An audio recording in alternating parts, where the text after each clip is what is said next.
When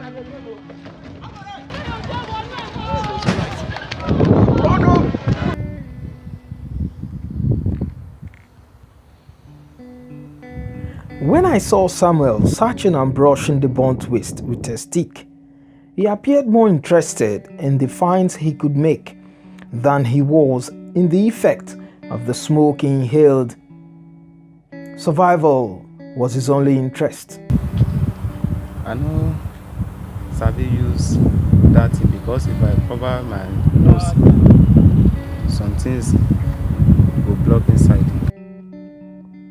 Just like Samuel, there are other young scavengers around, and the fire may have made their search for iron and some other metals they can sell easier. In this quest for treasures also lies danger that may not be visible until after several years. When Ojota dump site fire started, the smoke caused scare for persons who stay near it.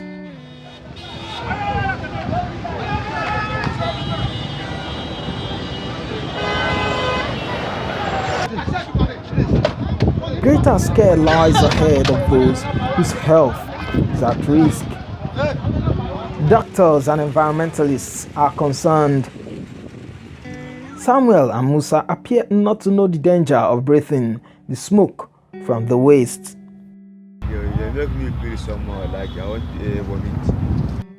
There are also persons who are far more knowledgeable than the scavengers who live around the dump site, but have inhaled more smoke in few days than smokers have done in years of their addiction.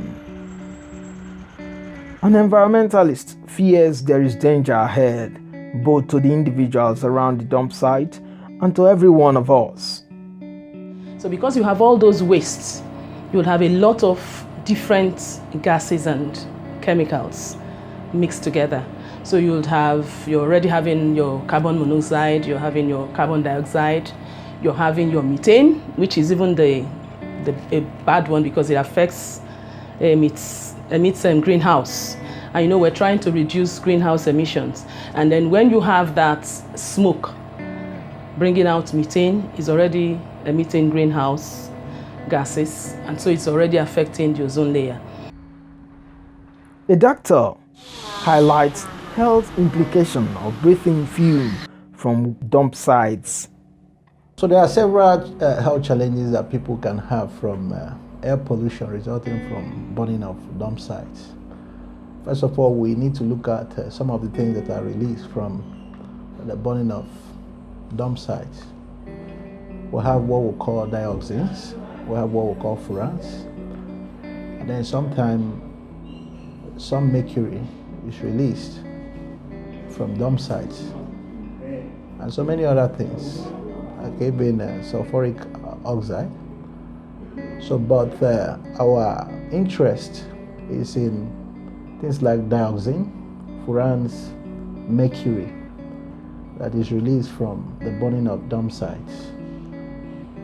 These things particularly affect the respiratory system and sometimes the central nervous system or the brain and all these networks.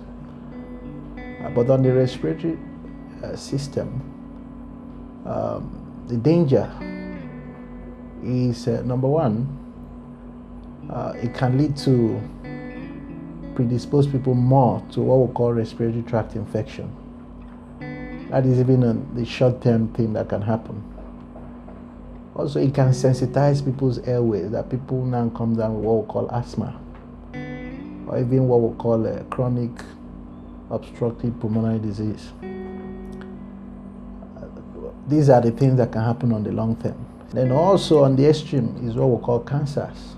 People can come down with lung cancers from long-term exposure to some of these things that are released in the burning of dump sites. Then also if lead is involved, because I know lead is released in a lot of what we call e-waste, electronic things that are disposed, or even battery that are no longer used. Lead poisoning is something that can happen, can affect the brain, can affect the blood system. While indoor pollution could be controlled, the one from a dump site appears to be beyond human control, as reactions could trigger fire anytime. What should we do? I asked Mrs. Koki. We have people who are using human excreta to generate electricity. That research is in this country. So I think government should also think of recycling. Most of the things we have now are not degradable. Our plastic bottles, our polythene bags, they are not biodegradable things. So they are just there. That's why sometimes when it rains, everything will just come together. If they were degradable, one, I think we should think of what to do to ensure we produce degradable materials. That is one. Two, try and recycle. Because if we do this recycling, do what people abroad do. Some of our citizens go abroad. Sometimes they survive through recycling things. They buy Coke, they buy water, they keep the bottles. You take them back to the people, they pay you. So when people know they are going to get money from this, they won't even throw it for scavengers to come and pick.